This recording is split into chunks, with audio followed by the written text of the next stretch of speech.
Seja muito bem-vindo de volta aqui a mais um conteúdo relacionado a essa questão comportamental, desta vez falando diretamente sobre a questão do comportamento humano e já as questões de prevenção.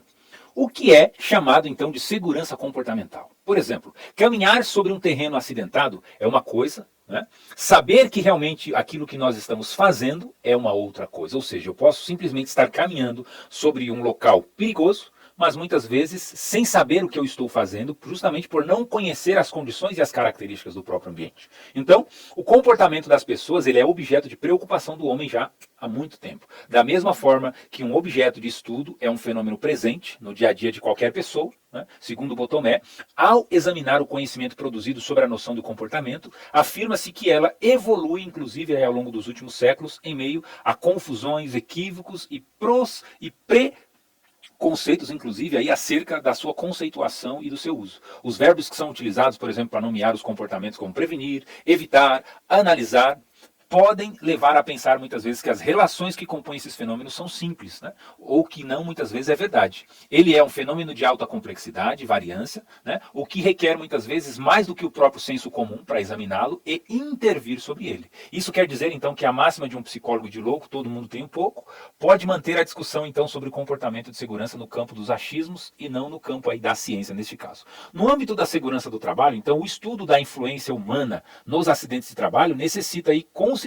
um conjunto de relações que se estabelecem entre um organismo e o próprio ambiente de trabalho para ser considerado, inclusive, como comportamental. Então, ao sistematizar as contribuições da própria psicologia, né, para a prevenção dos acidentes de trabalho, examina-se alguns aspectos do homem presentes aí nas ocorrências dos acidentes de trabalho e os seus níveis de complexidade, afirmando que os comportamentos, as atitudes e as relações dos indivíduos em ambientes de trabalho não podem ser aí interpretados de maneira válida e completa, né, sem considerar aí a situação toda a qual o próprio colaborador está exposto. Ou seja, todas as suas inter-relações entre as diferentes variáveis, inclusive o próprio meio ambiente onde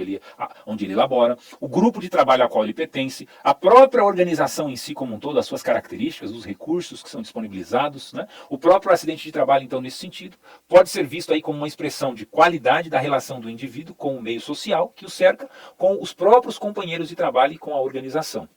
Essa afirmação merece destaque e reflexão, uma vez que torna aí o acidente de trabalho como um produto da forma pelo qual o ser humano interage com o mundo aí à sua volta, isto é, com as máquinas, com os equipamentos, outras pessoas e até com a própria sociedade, o que confere aí um alto grau de complexidade e esse tipo de análise que estamos fazendo. Os fenômenos comportamentais relativos, então, à prevenção de acidentes, eles têm sido fonte de interesse e de investimento, inclusive por parte do governo, por parte da própria empresa e dos profissionais também, no que diz respeito aí à segurança do trabalho. Profissionais, inclusive, de diversas formações, né, no campo da segurança, empresas de prestação de serviço, consultorias, grandes corporações brasileiras, inclusive, têm utilizado esse termo segurança comportamental para referir-se aí ao conjunto de estratégias que utilizam para atuar sobre os comportamentos dos trabalhadores, dos grupos e também da própria organização, com o objetivo de quê? Torná-los capazes de prevenir os acidentes de trabalho. Entretanto, a atuação das organizações sobre os comportamentos dos trabalhadores em relação aos riscos de seu trabalho tem aí enfrentado alguns obstáculos, como uma reduzida oferta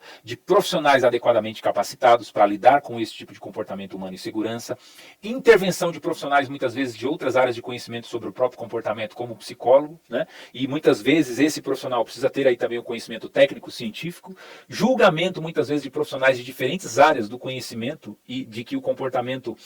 tem como propósito muitas vezes manipular os trabalhadores e não oferecer aí boas condições de trabalho, né? E é provável afirmar que os conhecimentos que são produzidos inclusive aí pela psicologia e pela segurança do trabalho e as áreas que estão ligadas com a psicologia assumem funções distintas então quando se trata de trabalho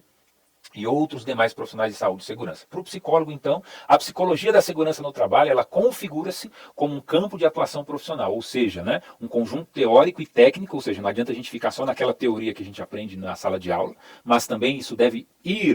repercutir na nossa parte técnica, que subsidia aí a sua intervenção, né, nos fenômenos psicológicos relacionados com o trabalho, no que diz respeito aí à prevenção de acidentes, tá legal?